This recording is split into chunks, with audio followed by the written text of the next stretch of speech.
June 4, 1943. Railroad Street, Mexia, Texas. The pencil trembled slightly as Unifizia Vera Burkhardt wrote in his hidden diary, recording words that would have earned him solitary confinement if discovered by his own officers. The Americans must be lying to us. No nation could possess such abundance while fighting a war on two fronts. Through the train window, he had just witnessed something that contradicted 3 years of Nazi propaganda. Electric lights blazed from every farmhouse, every street corner, every shop window. An endless constellation of electricity stretching across the Texas plains at 10 o'clock at night. In Germany, blackout regulations had plunged the Reich into darkness since 1940. Even before the war, rural electrification reached barely 20% of German farms. Yet here, in what Nazi propaganda had described as a decadent, collapsed America, electricity flowed like water. 1,850 veterans of Erwin RML's Africa Corps stepped down from the passenger train. Not cattle cars, not freight wagons, but cushioned Pullman coaches with dining services and sleeping BS. The entire population of Mahia had turned out to witness their arrival. What none of them knew was that this moment would trigger the most profound psychological transformation in modern history, a systematic demolition of Nazi ideology through the sheer display of American industrial capacity. The mathematics of Allied victory were being written not in battle plans, but in production statistics that would soon shatter every assumption these soldiers carried about their enemies, their homeland, and their cause. The collapse had begun on May 13, 1943 in Tunisia. General Jürgen von Arnim, Rommel's replacement, surrendered along with approximately 250,000 to 275,000 German and Italian soldiers. The numbers varied as scattered units continued surrendering over several days. The Wehrmacht's most experienced desert fighters, men who had driven the British back to Egypt, who had earned the grudging respect of Montgomery himself, were suddenly prisoners. Among them was Headman Friedrich Radke, holder of the Iron Cross First Class, veteran of the France campaign, wounded twice in North Africa. His diary, discovered decades later in the National Archives, would provide historians with the most detailed account of the psychological impact of American captivity on German soldiers. The journey from defeat to revelation began in the port of Oran, Algeria, as Radke and 30,000 other PS waited in makeshift camps for transport ships. American efficiency was already beginning to crack their preconceptions. The U.S. Army processed thousands of prisoners daily with an organizational precision that exceeded anything the Wehrmacht had achieved even at the height of its power. Identity cards photographed and filed, medical examinations completed, inoculations administered, Geneva Convention rights explained in fluent German by American officers who had been trained specifically for this moment. But the first real shock came with the food. Oberreiter Hans Muir, captured with the 21st Panzer Division, wrote to his mother 8 months later. In the cage at Oran, while we waited for ships, the Americans fed us better than we had eaten in 6 months of desert warfare. White bread, real coffee, meat twice a day. We thought it was propaganda, that they were trying to impress us. We didn't realize this was their standard military ration. The Liberty ships that would carry them across the Atlantic were themselves monuments to American industrial capacity. The SS Robert E. Peary had been built in 4 days, 15 hours, and 29 minutes at Kaiser Shipyards in Richmond, California. A fact that would have been dismissed as impossible propaganda if the Germans had known it. These vessels, produced at a rate of 3 per day at the peak of production, were returning from delivering supplies to the European theater. Rather than sail back empty, they carried human cargo up to 30,000 PSWs per month by summer 1943. The 2-week Atlantic crossing in July 1943 provided the second phase of psychological demolition. Feld Kurt Zimmermann of the 90th Light Division kept a detailed account that survived in letters to his family after repatriation. The ship's crew, he noted, disposed of more food waste each day than his entire company had received in weekly rations during the final months in Africa. The American sailors threw away half-eaten steaks, whole loaves of bread, gallons of milk that had sat too long.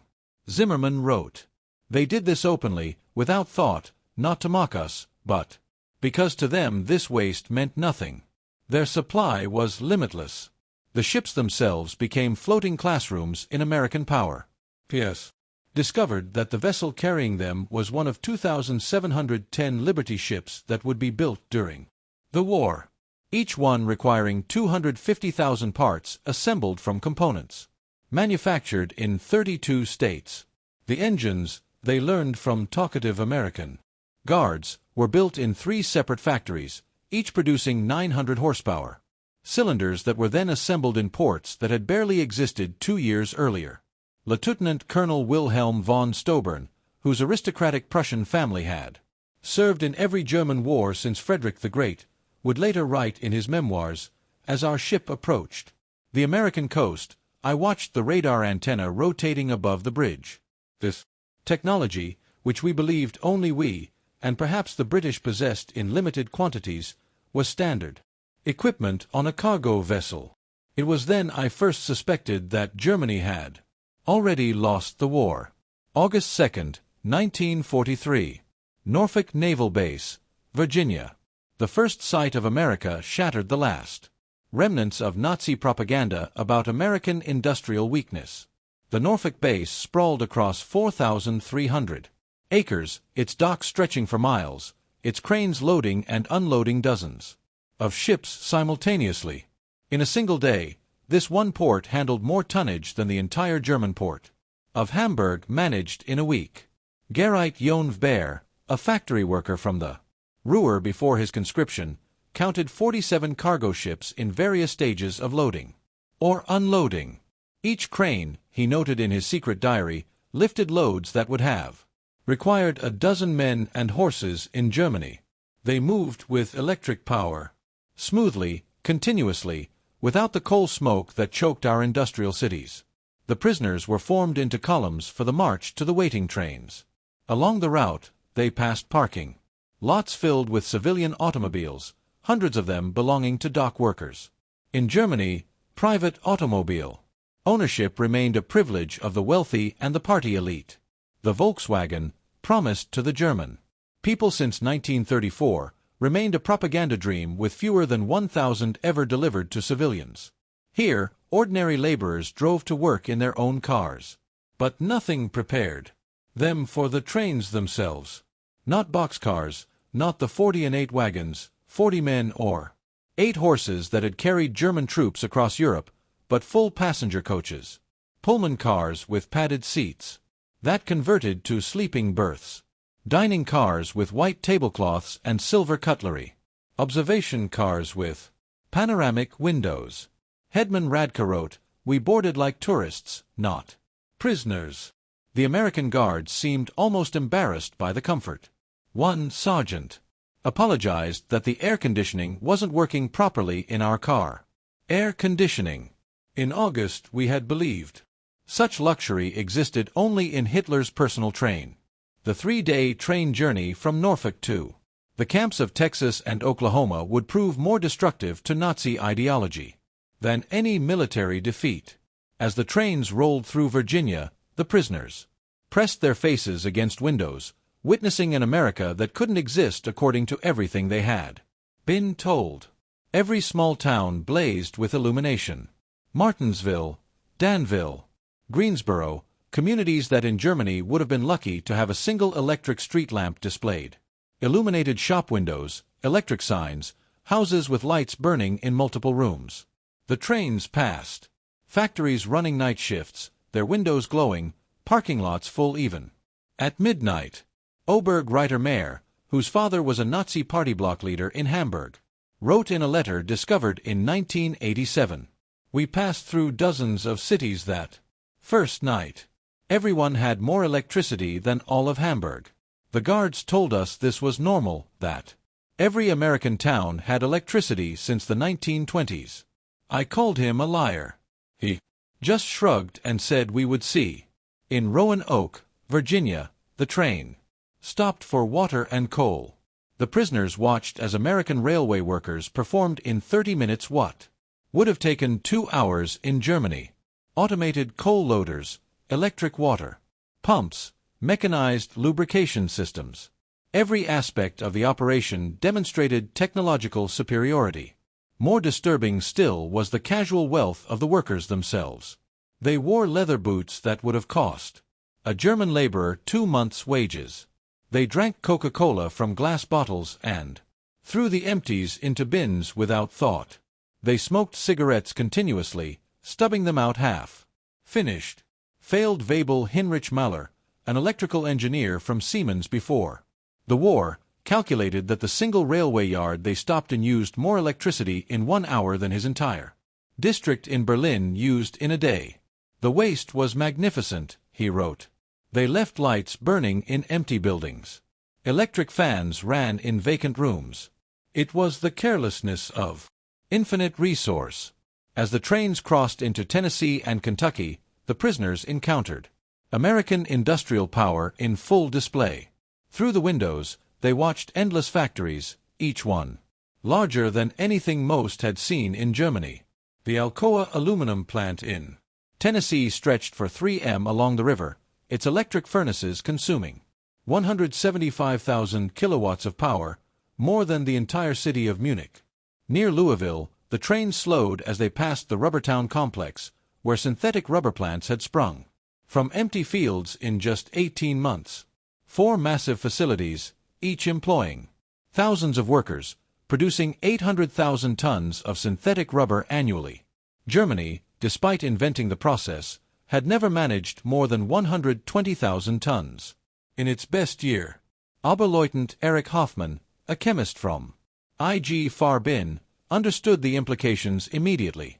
In a post-war interview he recalled, "I knew those plants. I could see the distillation columns, the catalytic crackers. Each facility was more advanced than anything we had built, and there were 4 of them just in this one location. They told us there were dozens more across the country." The trains passed Ford's Willow Run plant outside Detroit, visible from miles away. This single factory, built in just 9 months, produced a B-24 Liberator bomber every 63 minutes. At peak production, 42,000 workers assembled bombers from 1,550,000 parts manufactured by 1,500 subcontractors. The plant consumed 2.5 million square feet of floor space and used more electricity than the entire German city of Cologne. Hutman Verli, a Luftwaffe pilot shot down over Tunisia, pressed his face against the window as they passed.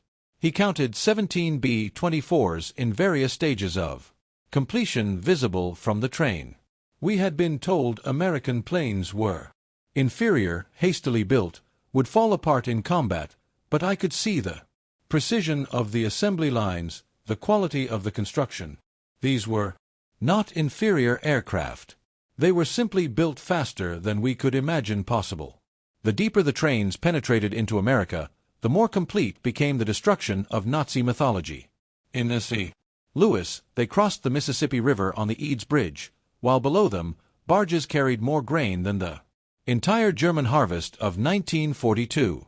The prisoners could see grain elevators stretching along both banks, each one holding enough wheat to feed a German city for months.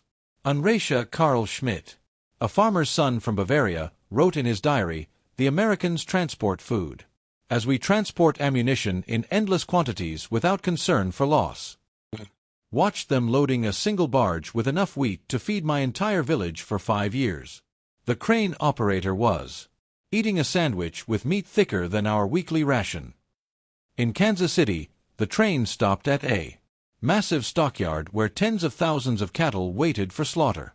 The smell of May attacking plants filled the air for miles. German PS who had subsisted on 200 g of meat per week in Africa when Lucky watched American workers eating beef sandwiches during their lunch break. "They ate meat like we ate bread," wrote griefer Paul Fischer. "No, that's wrong. They ate meat like we wished we could eat bread. The guard bought us hamburgers from a stand near the station. Meat, cheese, vegetables on white bread for 15 He bought 20 of them without thinking, paid with a single dollar bill. This was not special. This was their normal food. The arrival at the camps themselves provided the next level of cognitive demolition. Camp Hearn, Texas, built in just 4 months, housed between 3,000 and 4,800 prisoners in conditions that exceeded what most had known as civilians. Wooden barracks with electric lights, flush toilets, hot showers, and steam heat. Each building constructed with more lumber than entire German villages possessed. The camp hospital astounded the medical personnel among the prisoners. Oberst, Lieutenant Colonel Dr. Friedrich Bauer, chief surgeon of the 164th Light Division, found himself in a facility better equipped than most German civilian hospitals.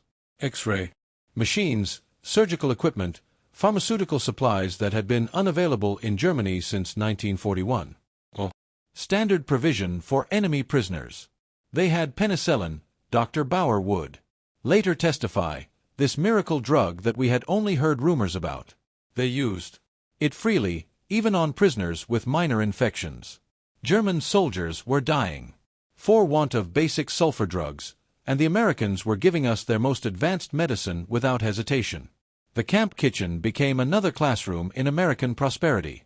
Prisoners assigned to cooking duties discovered walk-in refrigerators, electric mixers, automated dishwashers, and gas ranges that could prepare meals for 5,000 men. The daily ration included fresh milk, eggs, meat, vegetables, and white bread, quantities that German civilians hadn't seen since 1939. Feldwebel Otto Krebs, a former hotel chef from Munich, wrote, "Today, we threw away more food than my family has seen in 3 years. Not spoiled food, simply excess. The American regulations require we prepare 10% more than needed to ensure every prisoner receives full rations. The surplus is discarded." Wept as I threw perfectly good bread into the garbage. By September 1943, the labor shortage in American agriculture led to the employment of POWs in fields and factories across the country. This decision, driven by necessity, would prove more destructive to Nazi ideology than any propaganda program could have achieved. Groups of prisoners were trucked daily to work sites, traveling through the American heartland without blindfolds or restricted routes. They saw everything: the endless fields of corn and wheat, the factories running 3 shifts, the shops full of goods, the parking lots full of cars, the houses with refrigerators and radios. At a cotton gin outside Houston, Unratia Herbert Lang watched a single machine process more cotton in 1 hour than his entire village could have handled in a month using traditional methods. The gene was powered by electricity from the Colorado River Authority, part of a rural electrification program that had brought power to 90% of Texas farms by 1943. The farmer who owned the gene was nobody special, Lang recorded. Not aristocracy, not a party member, just a farmer. Yet he had electricity, running water, a truck, a car, and a tractor. His workers, including the Negroes, ate lunch from boxes containing more food than German workers received in a week. And this was normal. Every farm we passed was the same. In Nebraska, prisoners worked in sugar beet fields, witnessing agricultural mechanization that defied comprehension. A single combine harvester, they learned, could do the work of 100 men. The field stretched to the horizon, each one larger than entire German counties. The farmers spoke casually of yields that would have been fantasy in Germany, 60 bushels of wheat per acre compared to Germany's 30 on the best land. Gefreiter Wilhelm Hoffmann, working on a farm outside Scottsluff, wrote, "The farmer's son, a boy of 16, drove a tractor worth more than everything my father had earned in his lifetime. When I mentioned this, the boy laughed and said it wasn't even a particularly good tractor. His father was waiting for a new model from John Deere that would be even better."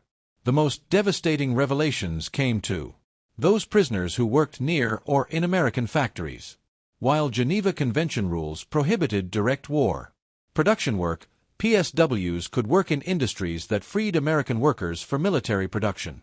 This technicality allowed thousands of German prisoners to witness American industrial capacity firsthand. At a Campbell soup factory in New Jersey, prisoners watched production lines that processed more tomatoes in a single day than most German factories handled in a month. The facility operated with a skeleton crew of women and elderly men, as most young workers were in the military. Yet production exceeded PCM levels. Stabsfeld. Webel Ernst Vanner, who had worked in a German food processing plant before the war, documented the experience. Everything was automated. Electric conveyor belts, automatic filling machines, steam cookers that processed hundreds of cans simultaneously. One elderly woman monitored controls that managed what would have required 50 workers in Germany. She did this while listening to a radio and drinking coffee. Near Detroit, prisoners unloading coal at a power plant gained glimpses of the automotive industry's conversion to war production. The River Rouge complex, visible across the water, employed 100,000 workers producing jeeps, aircraft engines, and tanks. The plant consumed 1.5 million cows of electricity daily, more than the entire city of Hamburg. We could see the parking lots, wrote Oberreiter Franz Kellner. Thousands of cars belonging to workers. Workers in Germany. Even our officers rarely owned cars. Here, factory workers drove to work. The guard told us many workers owned 2 cars, one for work, one for family use. We thought he was mocking.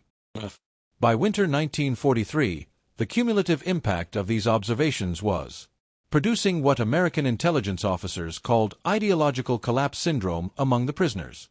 The Special Projects Division, the secret re-education program run by the Prost Marshal General's office, documented increasing numbers of prisoners requesting access to American newspapers, books, and educational materials.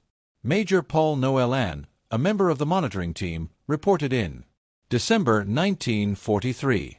The prisoners no longer argue when shown production statistics. They have seen too much. The most fanatical Nazis have become quiet. They still maintain loyalty to Germany, but no longer speak of victory.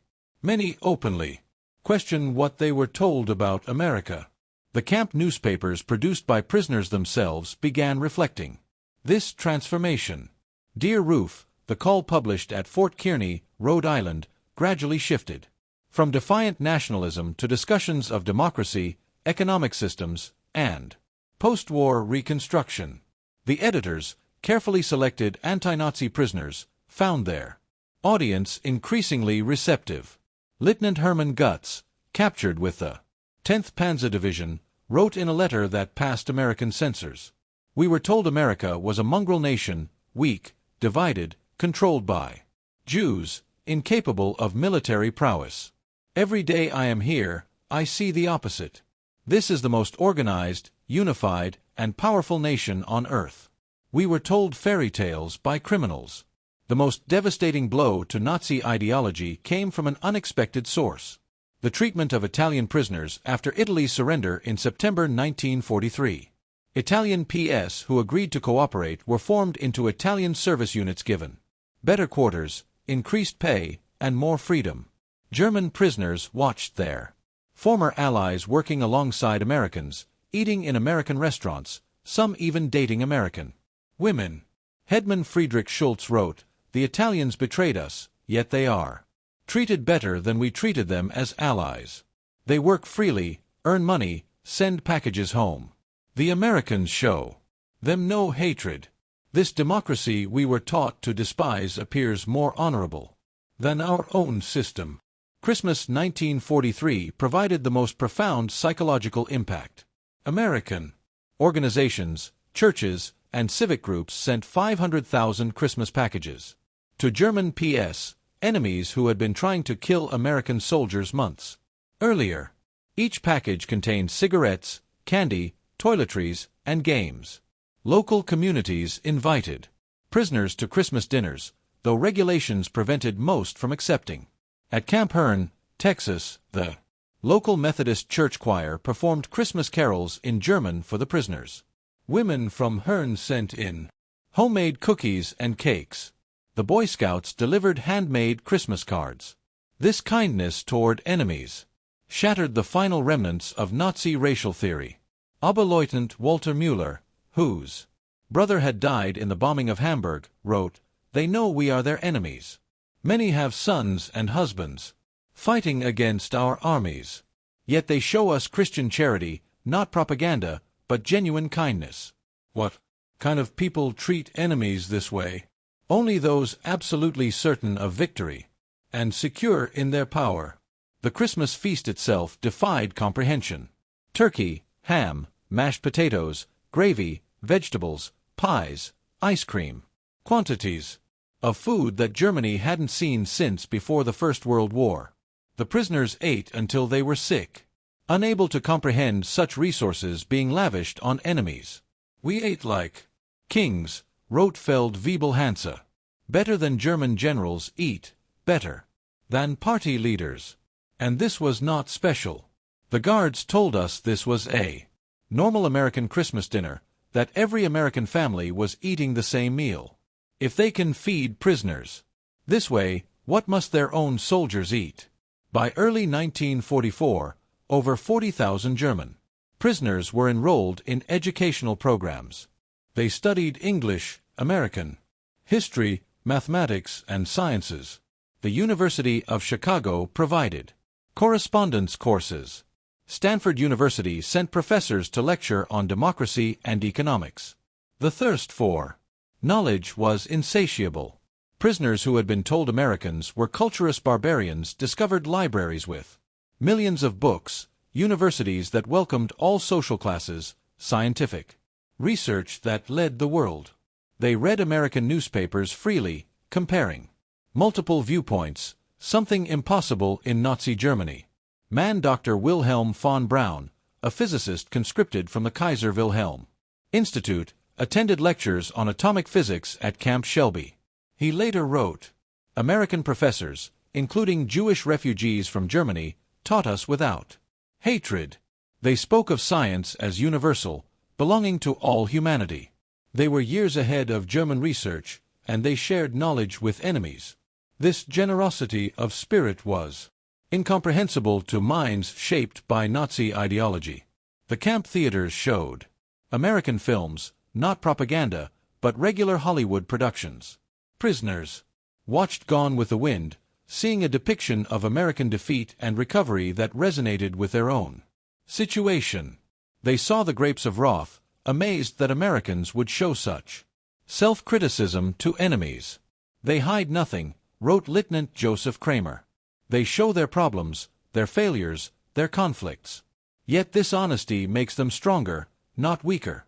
In Germany, such criticism would mean death. Here it is considered patriotic. Spring 1944 brought expanded prisoner labor programs as American production reached its peak. German PSWs worked in canneries, mills, and fabrication plants, witnessing the full might of American industrial capacity. The numbers told a story that no propaganda could counter. At the Higgins Boat Factory in New Orleans, prisoners unloaded steel that would become landing craft for D-Day. They watched as workers assembled 700 boats per month, each one requiring 20,000 parts.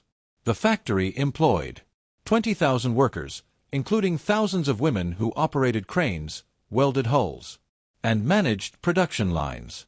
Stabsfeld Wiebel Kurt Zimmermann wrote, "Women doing men's work, Negroes operating complex machinery, teenagers running drilling equipment, everything we were told was impossible in a democracy." Yet production never stopped. 3 shifts, 24 hours, 7 days a week. They produced more boats in a month than our entire Navy built in a year. At Republic Steel in Ohio, prisoners witnessed the production of 10,000 tons of steel daily.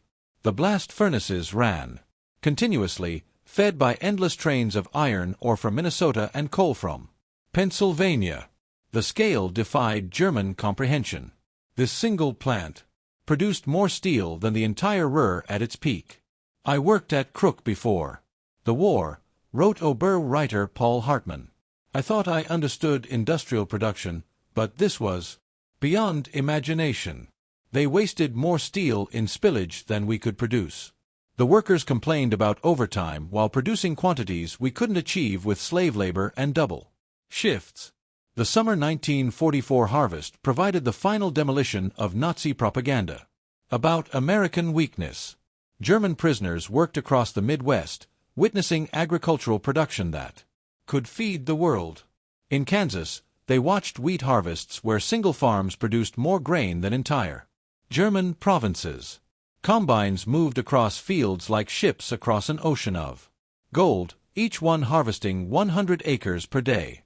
The grain elevators they filled could hold more wheat than Germany imported in an entire year. Unteroffizier Franz Baer, a farmer from East Prussia, wrote, "One American farmer with machinery does the work of 100 German farmers. They showed me aerial photographs of the wheat fields, thousands of square miles of grain. They could lose half their harvest and still have more than all of Europe combined." In California's Central Valley, prisoners picked fruit in orchards that stretched beyond the horizon. They watched as perfectly good fruit was discarded for minor blemishes, fruit that would have been treasured in Germany. Entire crops were sometimes plowed under to maintain prices, a concept that caused psychological breakdown among prisoners from hunger. Ravaged Germany.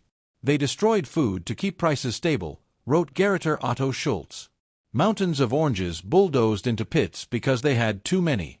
We begged to be allowed to send them to Germany to our families. The guards were sympathetic but explained it was impossible. The waste was strategic proof of unlimited resources. June 6, 1944. When news of the Normandy invasion reached the camps, German prisoners experienced their final ideological collapse. The scale of the operation: 6,000 ships, 11,000 aircraft, 150,000 men in the first wave, demonstrated American organizational capacity beyond Nazi Germany's wildest dreams. Prisoners at Camp Shelby watched newsreels of the invasion within days. They saw the endless streams of ships, the artificial harbors, the supply system that delivered 15,000 tons daily across open beaches. They watched their homeland being crushed by the very nation they had been told was too weak to fight. Our Friedrich Vontaben wrote, "We knew then that everything was lost. Not just the war, but the entire Nazi project. We had challenged the world's greatest industrial power with fairy tales and racial mythology. We sent horses against their trucks, rifles against their automatic weapons, courage against their unlimited resources." Throughout their captivity, German prisoners experienced something that challenged Nazi ideology more than any: material wealth, American humanity. Despite propaganda depicting Americans as weak and sentimental, PWs discovered a people secure enough in their strength to show mercy. When Gerrit Hans Miller's son died in the Hamburg bombing, the American camp commander personally delivered the Red Cross message and offered condolences. When Lieutenant Paul Fischer's wife wrote that she was struggling to feed their children, American church groups sent food packages to her in Germany. Enemy civilians in a nation America was actively bombing. They separated the German people from the Nazi regime, wrote Hedman Otto. They said they were fighting Hitler, not Germans. This distinction, which seemed like propaganda, proved genuine. They prepared us to rebuild Germany after the war, not to destroy it. The medical treatment particularly affected prisoners. German doctors worked alongside American medical staff, learning new techniques, using advanced equipment. Prisoners received operations that would have been available only to the elite in Germany. Mental health treatment, virtually unknown in the Wehrmacht, was provided to traumatized soldiers. Dr. Friedrich Bauer wrote, "They treated attempted suicides with counseling, not punishment. Prisoners with mental breakdowns received therapy, not beatings." This humanity toward enemies revealed a strength we never understood, the confidence of true power. By March 1945, the secret re-education program had produced remarkable results. Over 25,000 prisoners had volunteered for democracy courses.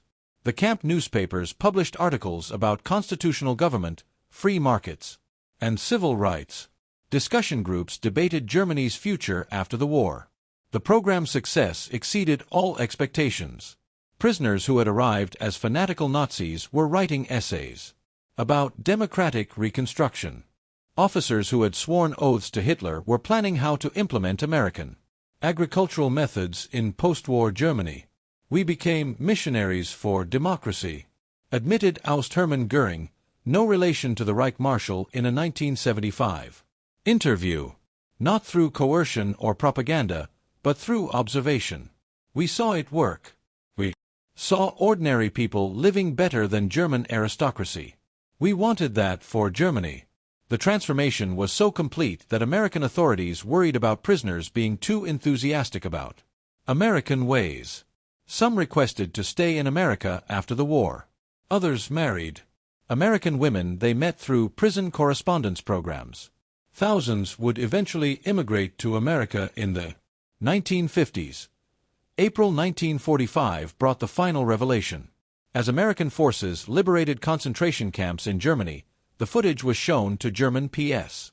Many refused to believe it initially, claiming it was propaganda, but the evidence was overwhelming. Testimony from American soldiers, photographs, newsreels, and eventually letters from Germany confirming the horror. The psychological impact was devastating. Men who had maintained some pride in German honor despite military defeat now faced the complete moral collapse of their nation. Everything they had fought for was not just defeated but evil. Headman Walter Schmidt wrote the most eloquent summary. We thought we were warriors for a great cause. We discovered we were tools of criminals. We believed we were bringing civilization to inferior peoples. We found that we were the barbarians. The Americans we called weak and decadent showed us what civilization actually meant. As the war ended in May 1945, German PSWs faced repatriation with mixed emotions. They had witnessed an America that contradicted everything they had believed. They had eaten better as prisoners than as soldiers. They had been treated with more dignity by enemies than by their own government. The last months of captivity were spent preparing for return to a destroyed Germany. American authorities provided vocational training, agricultural education, and political instruction. Prisoners learned about the Marshall Plan before it was announced, understanding that America would rebuild. Rather than punish Germany, they prepared us to rebuild our country, wrote Ost Friedrich von Tobin. They gave us skills, knowledge, hope. They transformed defeated soldiers into future citizens.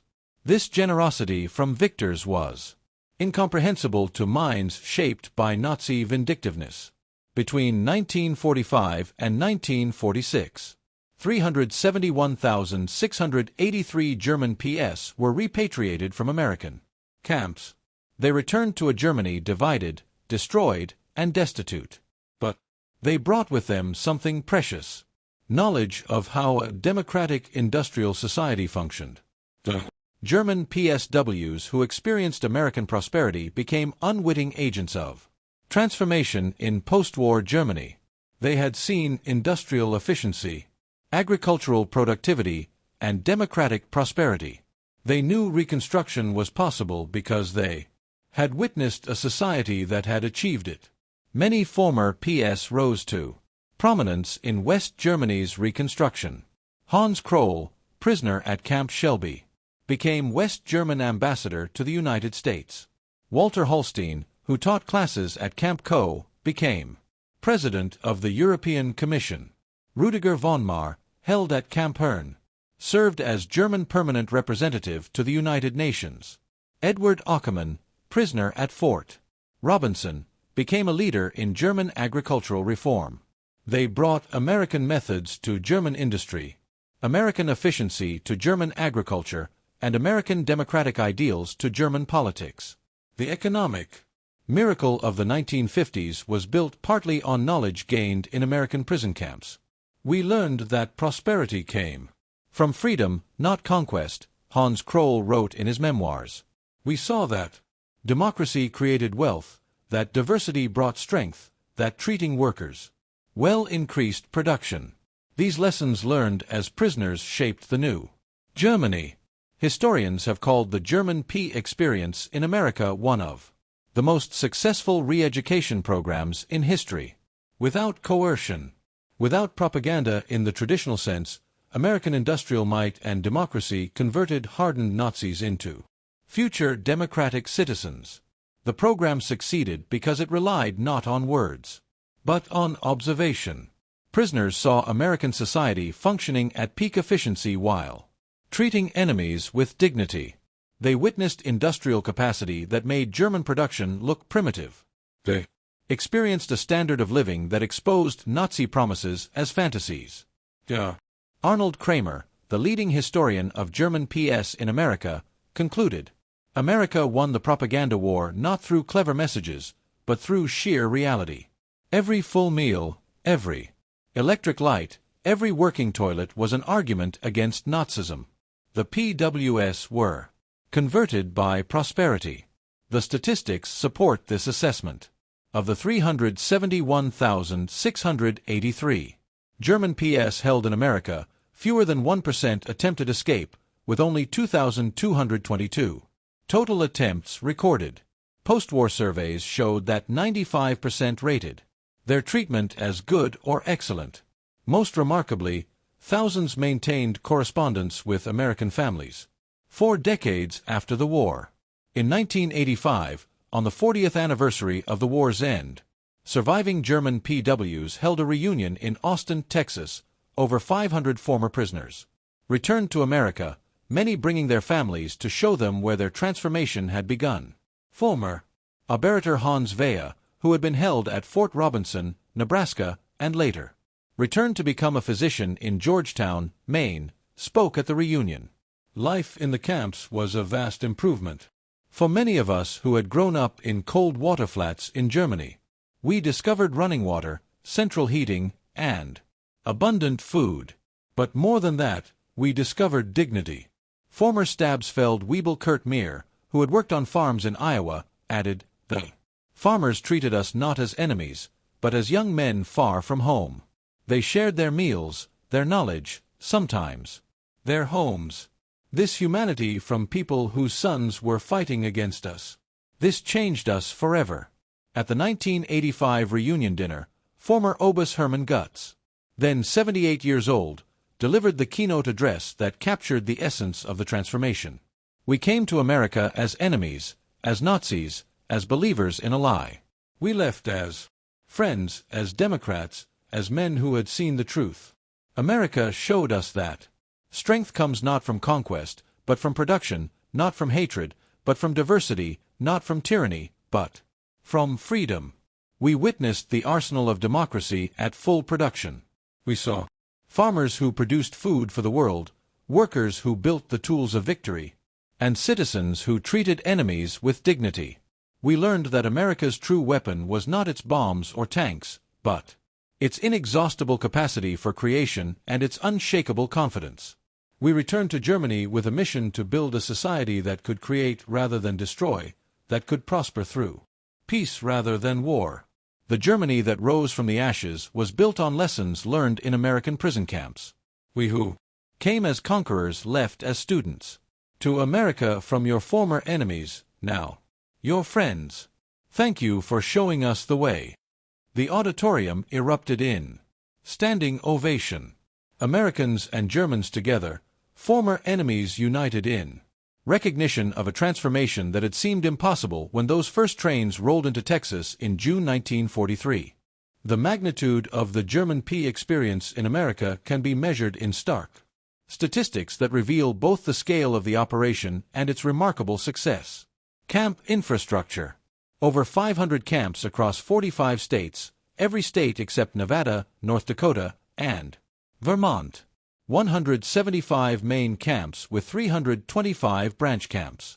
Camps built to house from 250 to 12,000 prisoners each. Construction completed. An average of 90 days per camp. Prisoner population 371,683. German PS part of 425,871. Total Axis PS. Peak population in May 1945. Average of 20,000 new arrivals monthly in 1943, 30,000 monthly after D-Day, 60,000. Monthly in final months of war. Labor contribution, 14 million mandis.